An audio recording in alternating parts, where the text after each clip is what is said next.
A billionaire's son lay dying in Manhattan's most exclusive hospital while doctors counted his final hours.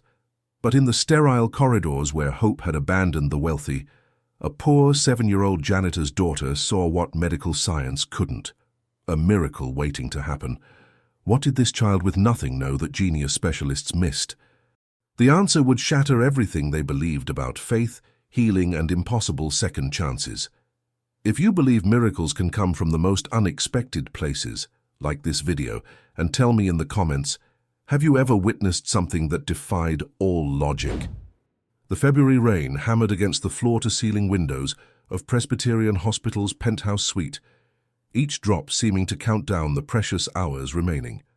Inside, surrounded by machines that beeped with mechanical indifference, 32-year-old Michael Harrison lay motionless, his once powerful frame now barely making an impression beneath the designer hospital linens his father had specially ordered. The heir to Harrison Industries, a tech empire worth $8 billion, was dying, and all the money in the world couldn't buy him one more sunrise. Dr. Patricia Chen stood at the foot of the bed, her tablet displaying numbers that told a story no one wanted to hear. Beside her, Richard Harrison, Michael's father, gripped the rail with white knuckles, his steel-grey eyes refusing to accept what the data screamed at him. At 71, Richard had built an empire through sheer force of will, crushing competitors and defying odds that would have broken lesser men. But this opponent was different. Death didn't negotiate. 5 days, Dr. Chen said softly, her voice carrying the weight of a dozen similar conversations she'd had that month. Maybe 6 if we're fortunate. The rejection is accelerating. His body is shutting down, Mr. Harrison. I'm so terribly sorry. Richard's jaw clenched. There must be something, another treatment. Experimental drugs. I'll fly in specialists from anywhere in the world, Switzerland, Japan, I don't care what it costs. We've exhausted every option, Dr. Chen replied, her professional composure cracking slightly. 3 failed transplants in 2 years. His immune system is attacking everything we try. At this point, we're just trying to keep him comfortable. I wish I had different news. The machines continued their rhythmic symphony, oblivious to the despair saturating the room. Michael's eyelids fluttered but didn't open. He'd been semi-conscious for days, trapped in that grey space between life and death, occasionally mumbling words that made no sense. The vigorous man who'd run marathons and closed billion-dollar deals before noon was gone, replaced by this fragile shell. Richard turned away, unable to watch his only son waste away for another second. He walked to the window, staring out at the Manhattan skyline he'd helped shape. Somewhere in one of those buildings, people were making deals, building futures, living lives that stretched forward with promise. His son's future could now be measured in hours. "I'll check back in 2 hours," Dr. Chen said, quietly excusing herself. The soft click of the door closing felt like a period at the end of a sentence that should have had many more pages. Richard Harrison had never felt powerless in his life. Until now. Down on the 5th floor, in a supply closet that smelled of bleach and industrial soap, Maria Santos wrung out her mop and tried to ignore the ache in her lower back. At 41, she looked older, the years of double shifts and night work having carved lines around her eyes that makeup couldn't hide. But she never complained. This job at Presbyterian Hospital paid $13 an hour, barely enough to cover rent and food in New York City, but it was honest work, and it kept a roof over her daughter's head. "Mama, can I help?" Emma asked, her small voice cutting through Maria's exhaustion like a beam of sunlight. Maria turned to see her daughter sitting on a storage shelf, legs dangling, her worn sneakers scuffed and too small. Emma's dark curls framed a face that seemed too wise for 7 years, her eyes carrying a depth that unnerved some people. The child had a way of looking at you that made you feel like she could see straight into your soul. "No, mi amor, you just stay there and read your book. Mama's almost done with this floor." Emma clutched a battered copy of The Secret Garden that she'd found in the hospital's donation bin. She'd read it 4 times already, but books were expensive, and the library was 12 blocks away, too far for a child to walk alone in their neighborhood. So Emma reread the same stories, each time finding new layers she'd missed before. "Mama, there's a man upstairs who's very sick," Emma said suddenly, her voice taking on that peculiar quality it sometimes had, distant and certain at the same time. Maria paused, looking at her daughter with concern. "How do you know that, baby? You haven't been wandering the floors again, have you? I told you to stay close." "I can feel it," Emma said simply, as if this explained everything. "He's sad and scared, but he doesn't have to die." A chill ran down Maria's spine.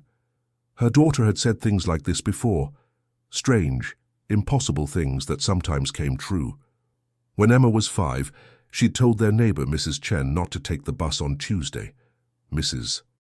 Chen had laughed it off, but that Tuesday the bus she normally rode had crashed into a bridge support, injuring 11 people.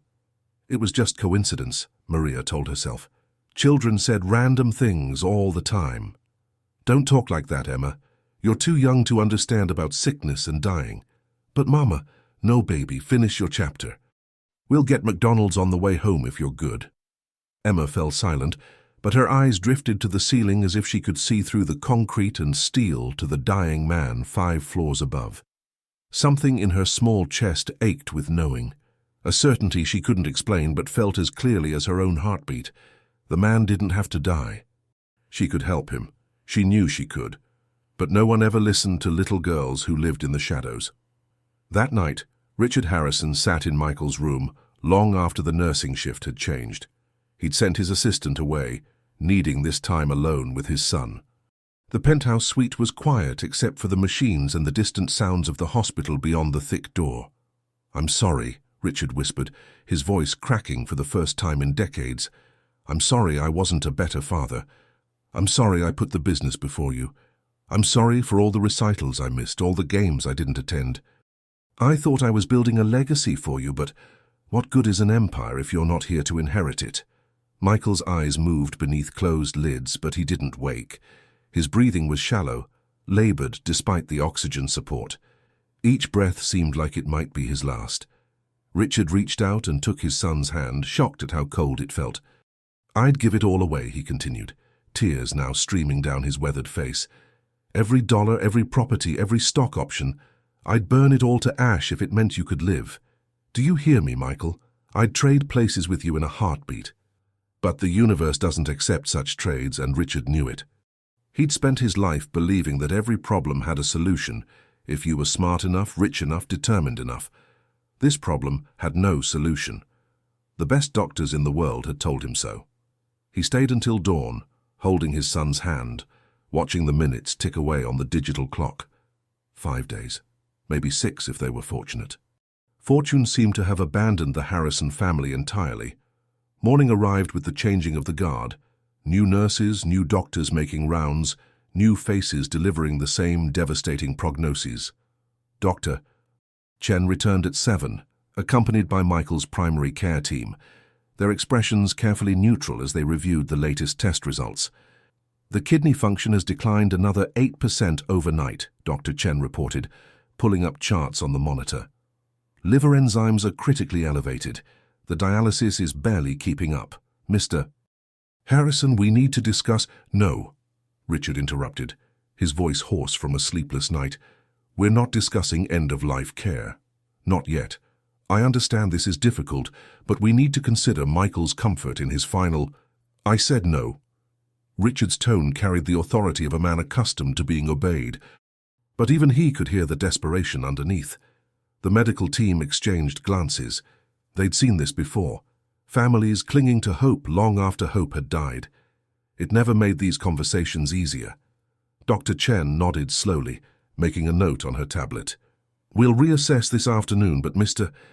Harrison, the time is coming when we'll need to make these decisions. Soon." After they left, Richard slumped in his chair, feeling every one of his 71 years.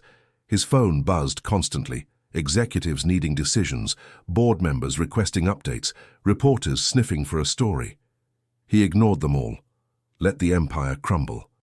None of it mattered anymore. A soft knock interrupted his thoughts. The door cracked open and Maria Santos poked her head in tentatively. "Excuse me, sir. I'm sorry to disturb you. I'm here to clean the room." Richard waved dismissively. "Not now. Come back later." "Yes, sir, of course." Maria started to withdraw, but then a small hand pushed past her. and Emma slipped into the room before her mother could stop her. "Emma, no!" Maria gasped, reaching for her daughter, but the child had already moved toward Michael's bed with a determination that seemed impossible for someone so small. "I'm so sorry, Mr. Harrison," Maria stammered, her face flushed with embarrassment. "She's never done anything like this before. Please, I'll take her out immediately." But Emma had reached the bedside and was staring at Michael with those unnervingly intense eyes. "He's not ready to die," she said softly. "He has things he still needs to do." Richard looked at the child for the first time, really looked at her. She was tiny, couldn't have weighed more than 50 pounds, with tangled curls and clothes that had been washed so many times, the colors had faded to ghosts of their original hues. Her sneakers had holes in the toes. But her eyes were extraordinary, dark and deep and ancient somehow, as if they'd seen things no 7-year-old should have seen. "Emma, please," Maria begged, trying to pull her daughter back. "I'm so sorry, sir. We'll leave right now." "Wait," Richard said, surprising himself. Something about the child's certainty had caught his attention. "What did you say?" Emma turned to face him, unafraid of the legendary billionaire who made grown men tremble in boardrooms. "Your son doesn't have to die. I can help him." The absurdity of the statement should have made Richard laugh or get angry. Instead, he felt a strange chill. "You're just a child. What do you know about it?" "I know things," Emma said simply. "I've always known things. I knew Mrs. Chen's bus would crash. I knew when Mr. Peterson's dog would come home after being lost for 3 weeks. I know your son can get better, but everyone has to stop being so sad and scared. Fear makes the sickness stronger." Maria's eyes widened in horror. "Emma, you can't say things like that to people. Mr. Harrison, please forgive her. She has an overactive imagination." But Richard was studying the child with growing fascination. "The doctors say his body is rejecting the transplants. They say his immune system is too aggressive, attacking everything. They say there's nothing more they can do." "The doctors are looking in the wrong place," Emma said with the confidence of someone 3 times her age. "They're trying to fix his body, but his body is fighting because his heart is broken. You have to fix his heart first." "That's nonsense," Richard said, but his voice lacked conviction. "Is it?"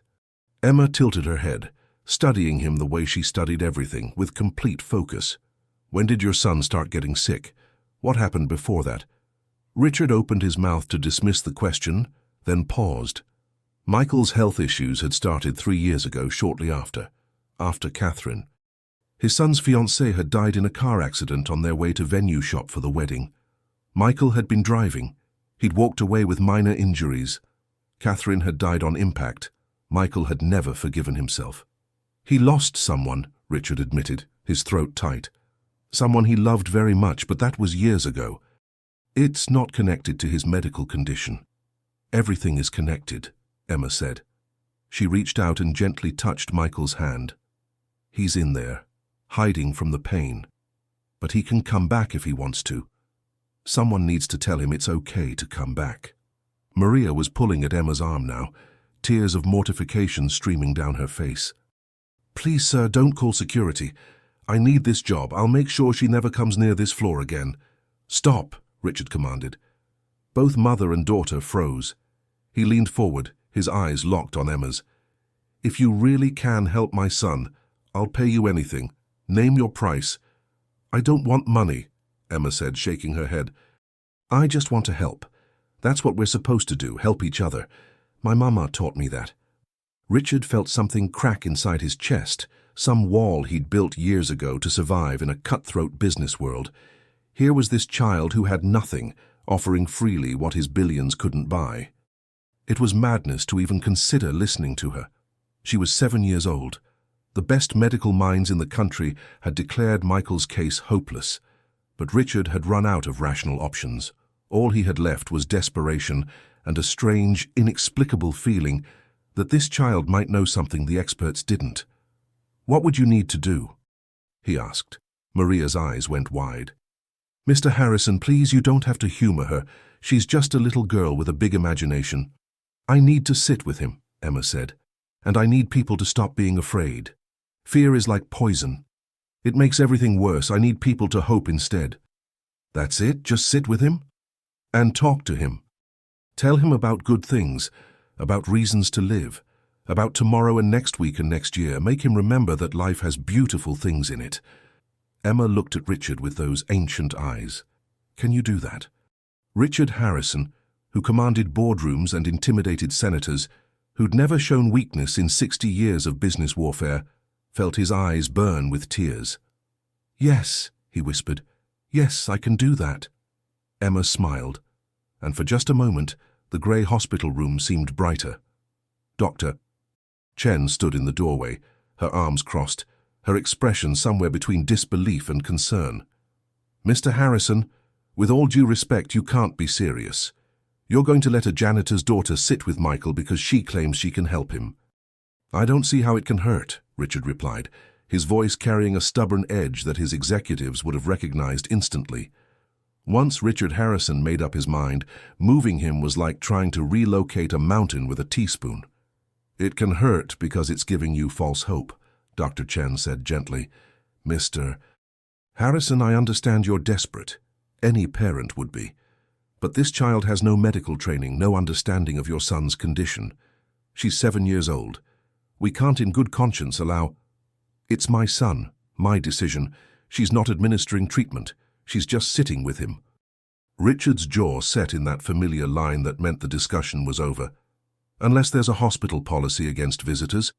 Dr. Chen hesitated. There wasn't, of course. Family members and approved visitors sat with patients all the time. But this felt different, like they were enabling a delusion. Still, she'd learned in 20 years of medicine that sometimes families needed to feel like they were doing something, even if that something was objectively pointless.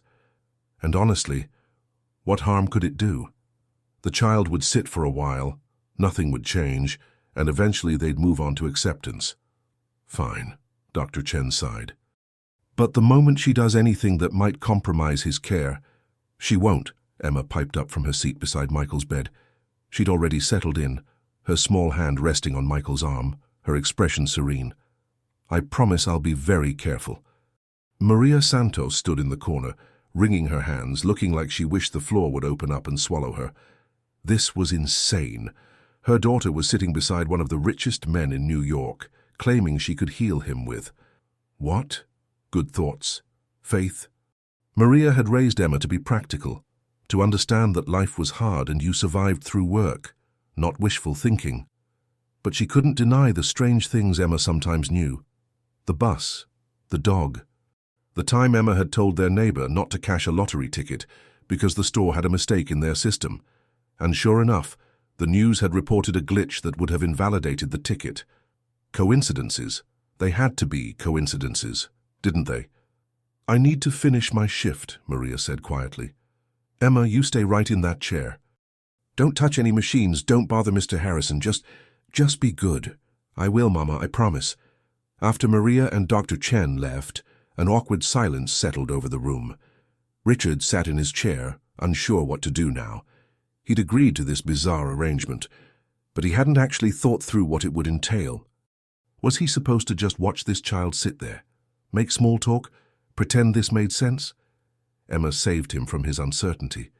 Tell me about your son, she said. What was he like before he got sick? Richard blinked. What? I need to know about him, the real him, not the sick version. What made him happy? What did he love to do? Richard opened his mouth, then realized he wasn't sure how to answer.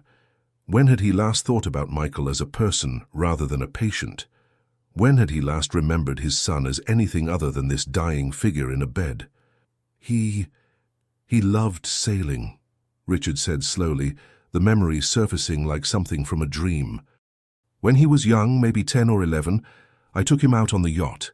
He was terrified at first, but then he felt the wind catch the sails, and his whole face lit up. He said it felt like flying. Emma smiled. That's good. What else? He played piano. Not professionally, just for himself. He'd come home from work stressed and angry, and he'd sit at the piano for an hour, and when he got up, he'd be calm again. He said music was the only thing that could quiet his mind. He sounds nice, Emma said.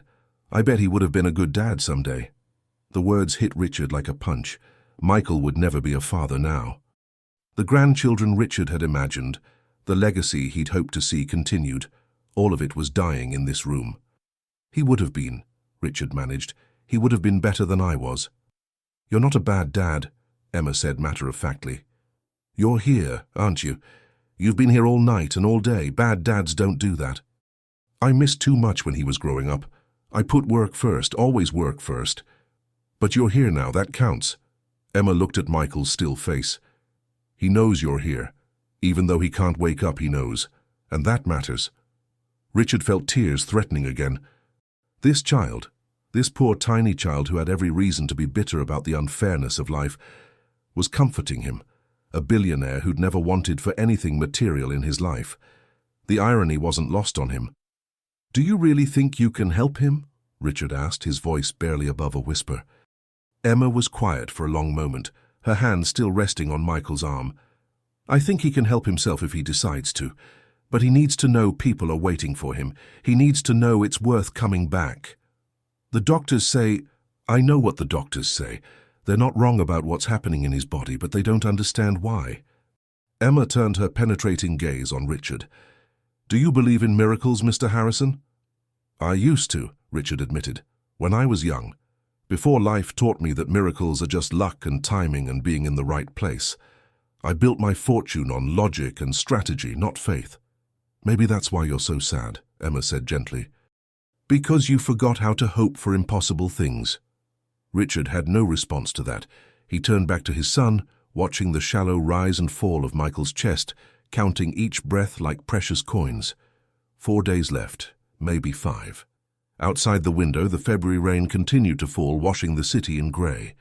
But inside the room, a tiny 7-year-old girl sat beside a dying man, her small hand on his arm, her eyes closed, her lips moving in a whisper, too quiet to hear. She looked like she was praying, though Maria had never taken her to church. Emma had taught herself, reading about faith in the books she found, building her own understanding of divine things from scraps and intuition. Richard watched her and felt something he hadn't felt in years, a flutter of something that might have been hope or might have been desperation wearing hope's mask. He couldn't tell the difference anymore, but he knew one thing with certainty. He had nothing left to lose by letting this strange, wise child try whatever she thought she could do.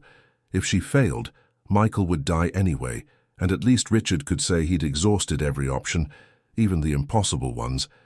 And if she succeeded? If she succeeded, Richard would spend the rest of his life trying to understand how a 7-year-old janitor's daughter had accomplished what $8 billion and the best medical minds in America could not. Emma's whisper grew slightly louder, just enough for Richard to catch fragments. Come back, people waiting. Beautiful things left to see. Don't give up.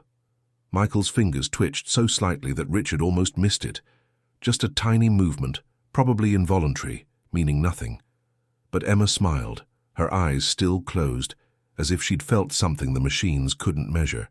He heard me, she whispered. He's listening. Thoise 4. By the 3rd day of Emma's vigil, the hospital staff had stopped questioning the arrangement. The little girl arrived every morning at 7 when Maria started her shift, and she sat beside Michael's bed until 6 in the evening, leaving only for bathroom breaks and the sandwich Richard had started ordering for her from the cafeteria. She never complained, never asked for anything, just sat there with her hand on Michael's arm, talking to him in that gentle, certain voice of hers. Today I'm going to tell you about spring, Emma said on that 3rd morning, her voice clear and bright despite the grey weather outside. You've been sleeping through winter, but spring is coming soon. The trees will get leaves again and there will be flowers everywhere. Central Park will smell like cherry blossoms. Have you ever seen the cherry blossoms, Michael? They're so beautiful they make you want to cry, but in a good way. Richard listened from his chair where he'd taken up permanent residence. He'd gone home only twice in 3 days, to shower and change clothes, and both times he'd rushed back within an hour, terrified he'd missed something. The board was in chaos, his assistant reported. Stock prices were fluctuating. Deals were stalling. Richard couldn't bring himself to care. My mama and I walked through the park last April, Emma continued, and there was this one tree that had so many blossoms it looked like it was made of pink clouds. Mama said it was the most beautiful thing she'd ever seen. I think you'd like it. Maybe when you wake up we could go see it together. All of us, you, your papa, me and my mama. Would you like that? Michael's monitors beeped their steady rhythm unchanged. Dr. Chen had been cautiously optimistic the day before. His kidney function had stabilized rather than declining further. Not improving, she'd stressed, but not getting worse either. It was unexpected, but could simply be a plateau before the final decline. She didn't want to give them false hope. But Richard had seen the flicker of confusion in her eyes when she'd reviewed the latest labs. Something wasn't following the expected pattern, and doctors hated when things didn't follow patterns. You know what else happens in spring? Emma asked Michael. Baby birds learn to fly. It's scary for them at first. They sit on the edge of the nest and look down at the ground so far below, and they're terrified. But their mama pushes them, and they fall, and then something amazing happens. Their wings remember what to do. They were made for flying even though they've never done it before. That's what you're doing right now, Michael. You're remembering what you were made for. You were made for living. Richard felt a lump in his throat. This child had a way of speaking that made simple things sound profound. Or maybe he was just desperate enough to find meaning in anything. The door opened, and Maria entered with her cleaning cart. She'd been assigned permanently to the 5th floor now, which meant she could keep an eye on Emma throughout the day. She still looked uncomfortable every time she entered the penthouse suite, like she expected someone to realize this was all a mistake and throw them both out on the street. "Mama!" Emma brightened. "Come tell Michael about the cherry blossoms.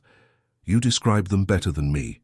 Maria approached hesitantly, glancing at Richard for permission. He nodded and she moved closer to the bed, her hands twisting nervously. "They're very pretty," Maria said awkwardly. "Very pink." "Tell him about the petals," Emma insisted, "about how they fall like snow." Maria's face softened as the memory returned.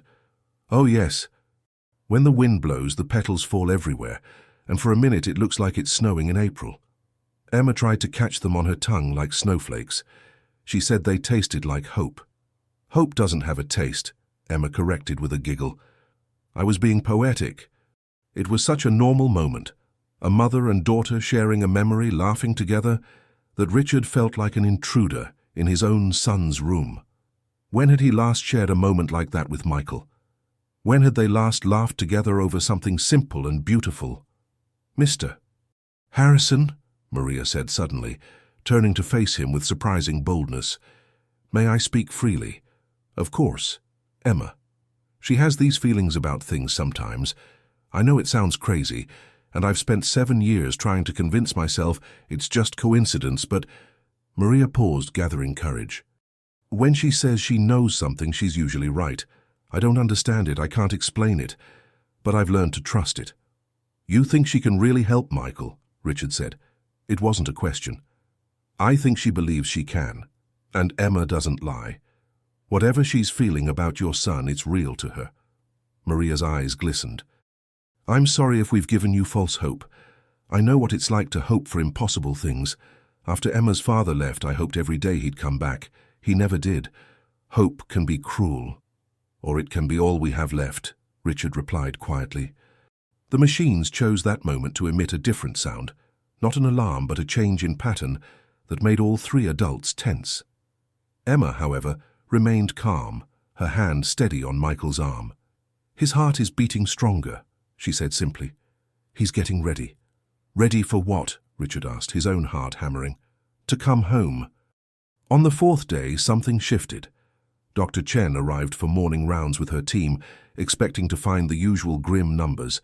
Instead, she found results that made her double-check the patient ID to ensure she was looking at the right chart. "This doesn't make sense," she muttered, scrolling through the data on her tablet. "His creatinine levels have dropped. His liver enzymes are improving. The inflammatory markers are down by 20%. "What does that mean?" Richard demanded, standing so quickly his chair scraped against the floor. "It means his body is responding. Not dramatically, but measurably. He's fighting back." "Dr." Chen looked up, her professional mask slipping to reveal genuine bewilderment. "Mr. Harrison, I don't know how to explain this. 4 days ago, I gave him less than a week. Now I'm seeing improvement. Modest improvement, but improvement nonetheless." "He's listening," Emma said from her post beside the bed. I told you he was listening. Doctor, Chen glanced at the child, and for the first time something like wonder crossed her face. She was a woman of science, trained to trust only what could be measured and proven, but she'd seen enough in her career to know that sometimes, rarely, the human body did things that defied medical explanation. Spontaneous remissions, impossible recoveries. Miracles, some called them, though she preferred terms like anomalous healing response. Let's not get ahead of ourselves, Dr. Chen cautioned, though her voice lacked its usual certainty. This could be temporary, a rally before the decline. We need more time to see if it's sustainable. But it's possible he could recover, Richard pressed. I wouldn't have said yes to that question 4 days ago. Today I'm saying let's wait and see. It was the most hope Dr. Chen had offered since this nightmare began. After the medical team left, Richard sat back down, his hands shaking with a mixture of fear and something that felt dangerously like hope. Emma, he said, what are you doing, really? Emma looked at him with those ancient eyes. I'm reminding him why life is worth living. I'm showing him all the beautiful things waiting for him, and I'm telling him that people love him and need him. That's all anyone really needs, to know they matter. But how does that help his kidneys? His liver? How does talking about cherry blossoms affect his lab results? Because bodies and hearts aren't separate things, Emma said patiently, as if explaining something obvious to a child. When your heart wants to live, your body tries harder. My mama told me that when she was pregnant with me, the doctors said she might lose me. But she wanted me so badly that her body did everything it could to keep me safe. She said love is stronger than sickness. I think she's right. Richard looked at Maria, who stood in the corner with tears streaming down her face. Is that true? He asked. Maria nodded. They told me at 5 months that Emma might not survive.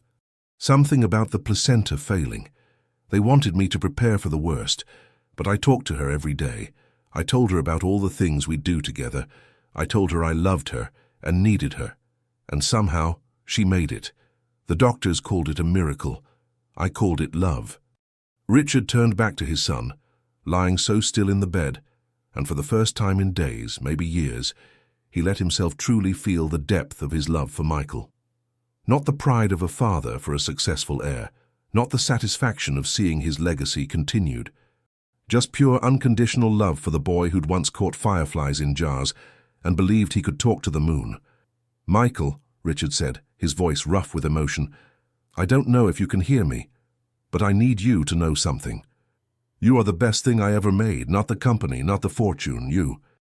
When you were born, I held you in my arms, and I made a promise to protect you from everything. I failed at that promise. I let work consume me. I let you grow up thinking business was more important than you. But I'm here now, and I'm telling you, you are everything to me. Come back, son, please come back. We have so much time to make up for. Emma smiled, her hand warm on Michael's arm. He heard you, she whispered. He's been waiting to hear you say that. And then, for the first time in weeks, Michael's eyes fluttered open. Just for a second, just barely. But it was enough. His gaze found his father's face, recognition flickering in those blue depths, and then his eyes closed again. But this time, it looked less like unconsciousness and more like sleep. Real, natural, healing sleep. Dr. Chen's voice came over the intercom, urgent. Mr. Harrison, his vitals just spiked. We're coming in. But Richard was already on his feet, his hand gripping Michael's, tears flowing freely now. He opened his eyes, Richard said. Did you see? He opened his eyes. I saw, Emma confirmed, her own eyes shining. He's coming back. I told you he would. The medical team burst in, checking monitors, adjusting equipment, running tests. The room filled with controlled chaos, professionals doing what they did best. But in the middle of it all, Richard stood holding his son's hand, and Emma sat in her chair with her small hand on Michael's arm, and between them passed an understanding that needed no words. Sometimes miracles came from machines and medicine, and sometimes they came from a 7-year-old girl who believed that love could heal anything. The 5th day brought transformation that sent shockwaves through the hospital's medical staff. Michael's kidney function improved by 40% overnight, numbers that shouldn't have been possible for someone in his condition. His liver enzymes dropped into near-normal ranges. The inflammation that had ravaged his body for months was retreating like a tide going out. Dr. Chen stood in the hallway outside Michael's room with 3 colleagues, all of them staring at test results on their tablets with expressions ranging from confusion to awe. "I've been practicing medicine for 23 years, Dr. Sarah Kim, the head of nephrology, said slowly. "I have never seen a reversal like this. Not in a patient this far gone. This shouldn't be happening." "But it is happening, Doctor," Chen replied, scrolling through the data for the 5th time, as if the numbers might change if she looked again. "Every marker is improving. His body has essentially decided to stop dying and start healing." "What changed?" asked Dr. Robert Martinez, the immunologist who'd been consulting on Michael's case. "Same medications, same treatment protocols. The only variable is the child," Dr. Kim finished, "the little girl who's been sitting with him." They all turned to look through the window into Michael's room. Emma sat in her usual spot, but today Michael was propped up slightly, his eyes half open, watching her with an expression of confused wonder. She was telling him a story about a caterpillar becoming a butterfly, her hands animated, her face bright with joy. "We're scientists," Dr. Martinez said.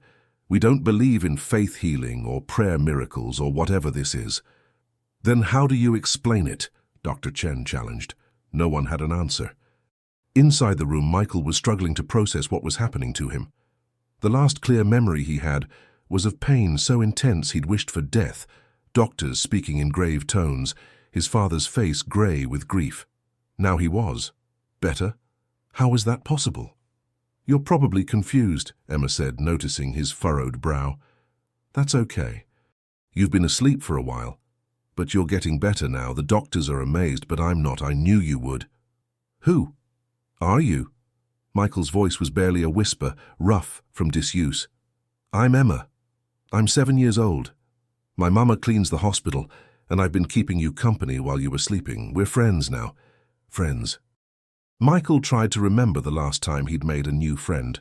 Before Catherine died, probably.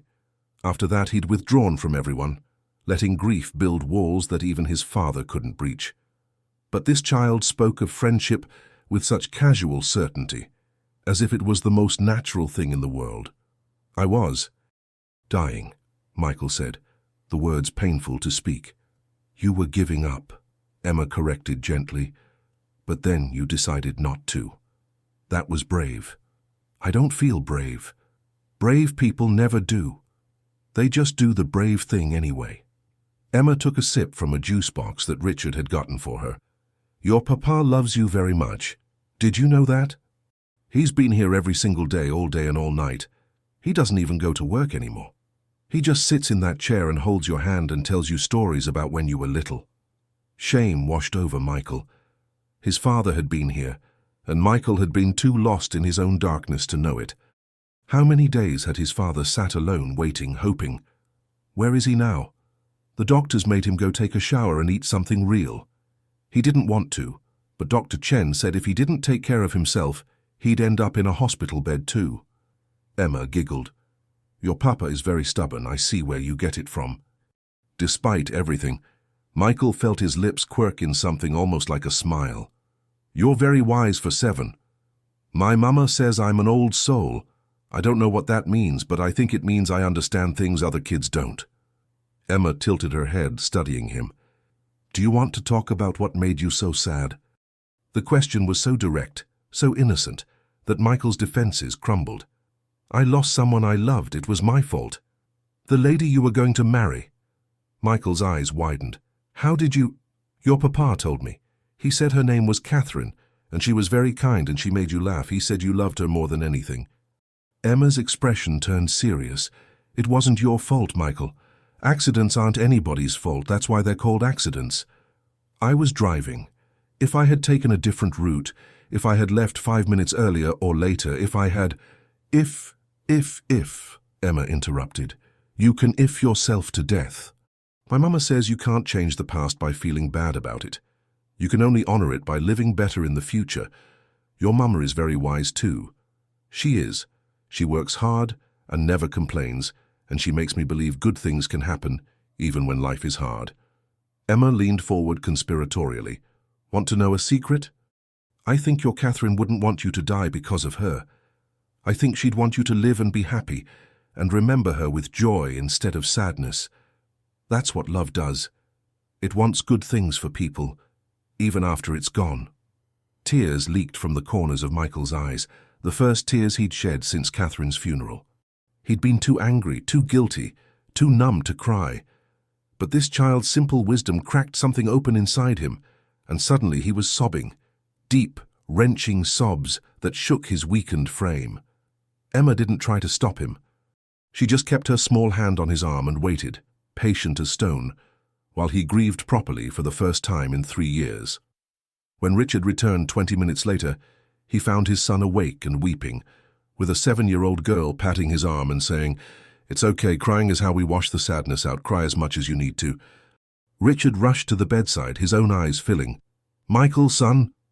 Michael looked up at his father, really looked at him, and saw things he'd been too self-absorbed to notice before, the grey in his father's hair that hadn't been there 3 years ago, the lines around his eyes. The way his expensive suit hung loose on a frame that had lost weight. His father had aged a decade, while Michael had been drowning in guilt and grief.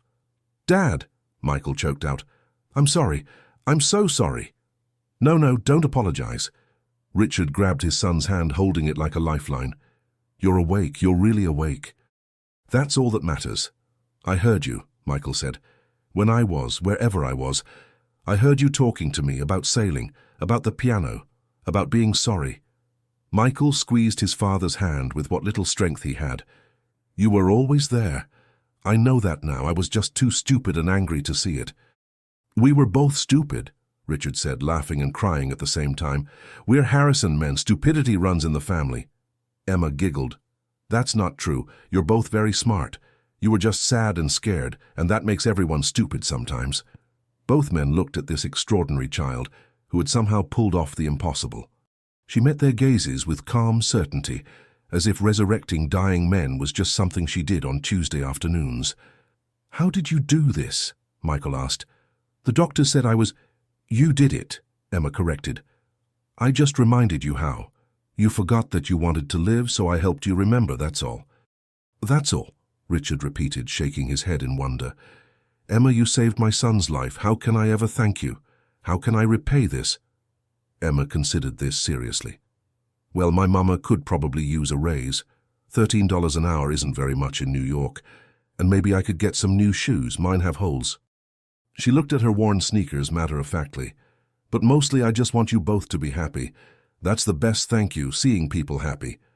Richard Harrison, who had negotiated billion-dollar deals without blinking, who had stared down corporate raiders and hostile takeovers, found himself completely undone by a 7-year-old asking for a raise for her mother and new shoes for herself. "Your mama is getting a lot more than a raise," Richard said firmly. "And you're getting a lot more than shoes. You're getting whatever you want, Emma. Name it and it's yours." "Really?" Emma's eyes went wide. "Can I have books, new books, not used ones, and maybe art supplies? I like to draw, but we can only afford crayons, not the good-colored pencils." Richard had to turn away to hide his tears. This child, who had performed a miracle beyond price, wanted books and colored pencils. The irony and beauty of it was almost too much to bear. "You can have a library," Richard said, "your own library, and enough art supplies to fill a studio, and new shoes every month if you want them, and Emma—" He turned back to face her, his expression serious. "You're going to college, full scholarship. Any school you want, I don't care if it's 20 years from now, that promise starts today." "I'm only in 2nd grade, Emma pointed out practically. "But thank you. That's very kind." Michael watched this exchange with growing amazement. Was this real? Was he really lying here, alive and improving, listening to his billionaire father negotiate with a 7-year-old fairy godmother? The situation was absurd. It was impossible. It was the most beautiful thing he'd ever witnessed. "Emma," Michael said softly, and she turned to him with that luminous smile. "I don't know how you did this, but thank you. Thank you for not giving up on me when I'd given up on myself." "People are worth saving," Emma said simply, "even when they don't think so, especially then." And in that moment, Michael Harrison understood that he'd been given a second chance at life by the most unlikely angel imaginable, a poor child with holes in her shoes and wisdom in her heart that doctors couldn't measure or explain. Miracles, he realized, didn't always come in the forms you expected. Sometimes they came in the form of a 7-year-old girl who believed that love was stronger than death and who refused to let that belief be shaken by something as trivial as medical impossibility. 3 weeks later, Michael Harrison walked out of Presbyterian Hospital under his own power, his father on one side and Emma on the other, holding his hands. The media had gotten wind of the miracle recovery, and reporters lined the street with cameras and microphones, shouting questions that security kept at bay. "Mr. Harrison, how do you explain your recovery? Is it true a child healed you? What do the doctors say about your prognosis?" Richard's security team cleared a path to the waiting car, but before they got in, Michael stopped and turned to face the cameras. Richard started to protest, but Michael squeezed his father's hand, a silent request for trust. "I was dying," Michael said, his voice carrying clearly in the February air. "The best doctors in the world had given up on me. I had given up on myself. And then a 7-year-old girl named Emma reminded me why life was worth living. She sat with me every day and told me about cherry blossoms and butterflies and all the beautiful things waiting for me if I chose to come back. And I chose to come back." "Are you saying she performed a miracle?" a reporter called out. "I'm saying she reminded me that miracles are possible when we remember how to hope." The doctors did their part with medicine and science. Emma did her part with faith and love. And somehow, together, it was enough. Michael looked down at Emma, who was trying to hide behind his legs, overwhelmed by the cameras. She asked for nothing in return except to see people happy. That's the kind of person we should all aspire to be. The reporters erupted with more questions, but Richard and Michael guided Emma into the car, and the door closed on the chaos outside. As they pulled away from the hospital, Emma pressed her face to the window, watching the building recede. "Will I ever see Dr. Chen again?" Emma asked. "I liked her. She was nice even when she didn't believe in me." "You'll see her again," Michael promised. "In fact, Dr. Chen is going to be my doctor for a long time. I need regular checkups to make sure I stay healthy. And I think she'd be very disappointed if you weren't there for at least some of them." Emma brightened. "Really, I could come to checkups?" "You could come to anything you want," Richard said from the front seat. "Emma, we need to discuss your future, yours and your mother's." "My mama says we have to be realistic about our future," Emma replied carefully. "She says we can't count on rich people's promises, because rich people forget about poor people once they're not useful anymore." The words stung because Richard knew they were often true. How many times had he made generous promises in moments of gratitude, only to let them fade when the emotion passed? But not this time. This time was different. "Your mother is wise to be cautious," Richard said, "but I'm not making empty promises. Tomorrow Maria Santos is starting her new job as the Director of Facility Operations at Harrison Tower. The salary is $150,000 a year plus benefits. She'll never clean floors again unless she wants to." Emma's eyes went wide. $150,000, that's like $1 million. "Not quite," Michael laughed, "but it's a good start. And Emma, there's something else. We've set up a trust fund in your name. It will pay for your education, all of it, from now through graduate school if you want. And when you turn 18, you'll have access to funds for whatever you want to do with your life. Start a business. Travel the world. Become an artist. Whatever makes you happy." Emma was quiet for a long moment, processing this information. "Why are you doing all this?" "I just did what anyone should do. I helped someone who needed help." "That's exactly why we're doing it," Michael said. "Because you gave everything without expecting anything in return. Because you saw value in a life that medical science had written off. Because you're 7 years old and you have more wisdom than most people gain in a lifetime."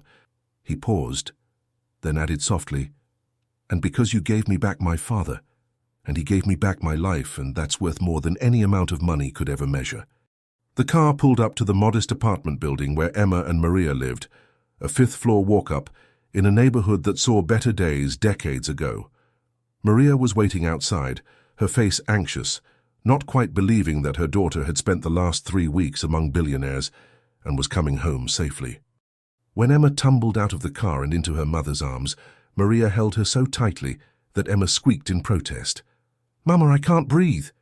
"I was so worried," Maria whispered. "I know they said you were safe, but—" "Mrs. Santos," Richard interrupted, stepping out of the car with Michael beside him. "May we come up? We have much to discuss about your future." Maria's eyes narrowed with suspicion. "If this is about money, Mr. Harrison, I don't want charity. I work for what we have." "This isn't charity," Richard assured her. "This is compensation for services rendered. Your daughter saved my son's life. That has value. Let us properly thank you both." Inside the cramped apartment, just 2 rooms with peeling paint and furniture that had been thrift store quality when it was new, Richard and Michael sat on a sagging couch while Maria made coffee with hands that shook slightly. Emma bounced around, showing Michael her small collection of books and the drawings she'd made with her precious crayons. "Look, I drew the cherry blossoms I told you about, and this is the butterfly, and this is you and your papa holding hands." The drawing was crude in the way children's art often is, but it captured something essential. 2 figures with smiles, connected by clasped hands, surrounded by flowers and butterflies and sunshine. It was hope, rendered in crayon and paper. "It's beautiful," Michael said, his throat tight. "May I keep it?" "Really? You want it?" "I want to frame it and put it in my office, to remember." Emma beamed and thrust the paper at him.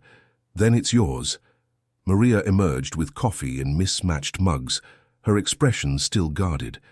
Richard took the offered cup and set it aside, then looked her directly in the eye. "Mrs. Santos, I know you have no reason to trust promises from people like me. I know you've probably been disappointed before by people who forgot you the moment you stopped being useful, but I need you to understand something." Richard's voice carried the weight of absolute sincerity. "Your daughter didn't just save my son. She reminded us both what it means to be human, to have compassion, to see value in every life regardless of wealth or status. That's not something I can repay with a job or money, but I'm going to try anyway."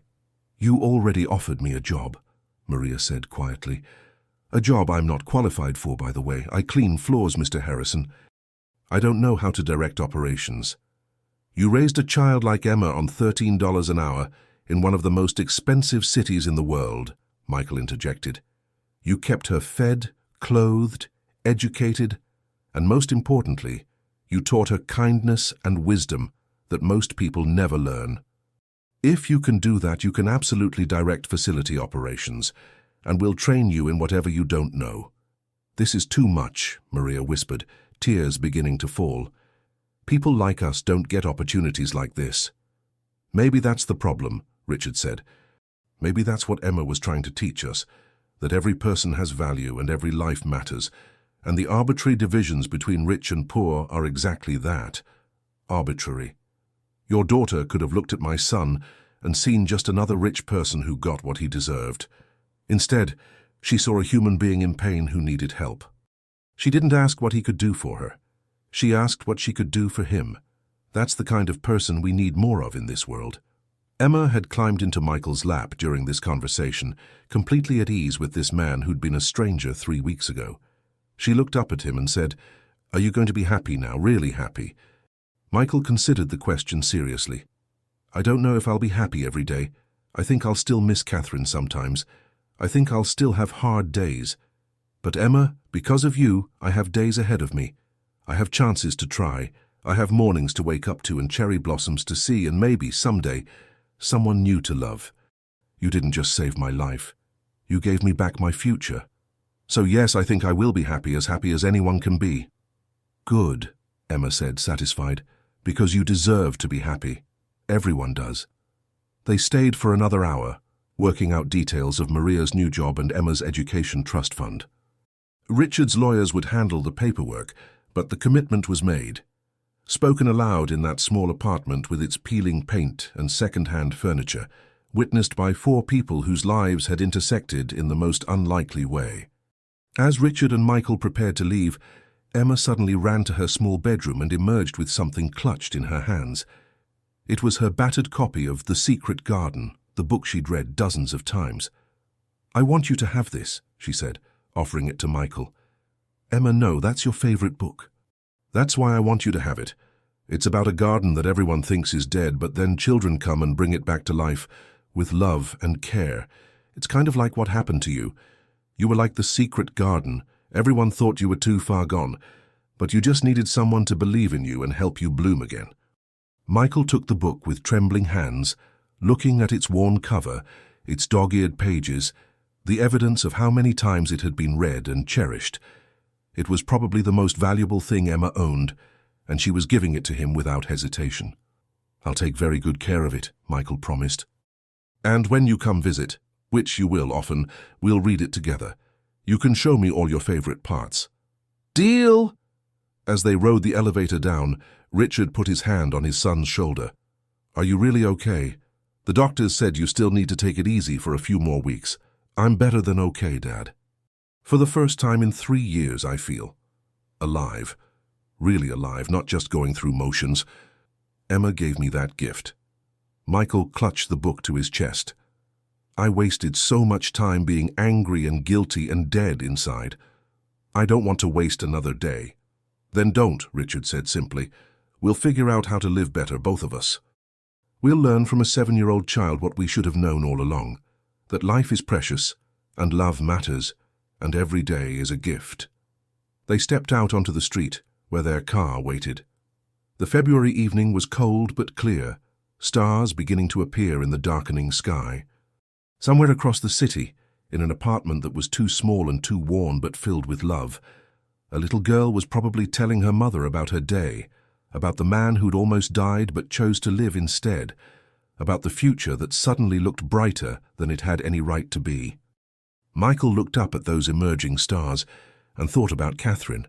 He'd spent 3 years believing that moving forward meant leaving her behind, that healing meant forgetting. But Emma had taught him something different. Catherine was part of him, woven into his story, and she always would be. But she wasn't the end of his story. She was a chapter, beautiful and tragic and formative, but not the final chapter. There were more chapters to write, more mornings to see, more cherry blossoms to watch falling like pink snow, more reasons to believe in impossible things. "Thank you, Emma," Michael whispered to the stars. "Thank you for the miracle." And in that apartment 5 floors up, if Emma heard him somehow, and knowing Emma, she probably did, she would have smiled and thought that love always finds a way to where it's needed most, even across distances and differences, even when the world says it's impossible. Especially then, because miracles don't happen despite the impossible. They happen because of it. Epilogue. 1 year later, on a warm April morning, 4 people stood under a cherry blossom tree in Central Park. Richard Harrison, looking younger than he had in years, his arm around Michael's shoulders. Michael Harrison, healthy and strong again, a smile on his face that reached his eyes.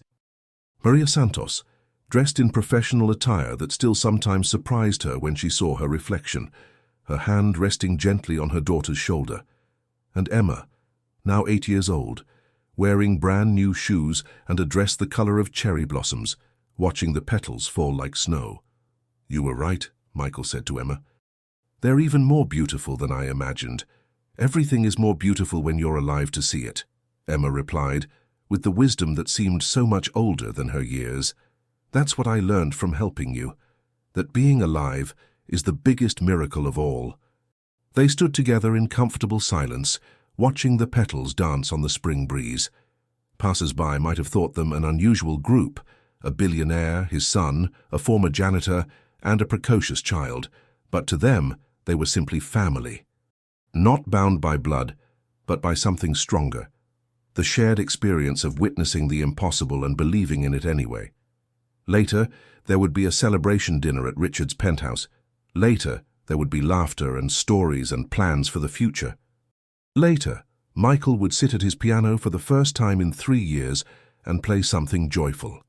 But for now, in this moment, under the cherry blossoms Emma had promised he would live to see, Michael Harrison simply stood and breathed and felt gratitude wash over him like those falling petals, soft and persistent and beautiful. He was alive. He was healing. He was home. And somewhere in the city, In a world that could sometimes be cruel but also could be kind, other children like Emma were learning that they mattered, that their wisdom had value, that small hands could work miracles when guided by pure hearts. That was Emma's true gift, not just saving one life but reminding everyone who heard the story that every life was worth saving, every person had value, and love could indeed move mountains, even medical mountains that towered too high to climb. The cherry blossoms continued to fall, each petal a small blessing, each moment a gift, each breath a miracle. And the little girl who'd made it all possible stood with her family, the one she was born into and the one she'd chosen, watching the spring unfold exactly as she'd promised it would. Beautiful, hopeful, alive with possibility. Just like she'd always known it could be,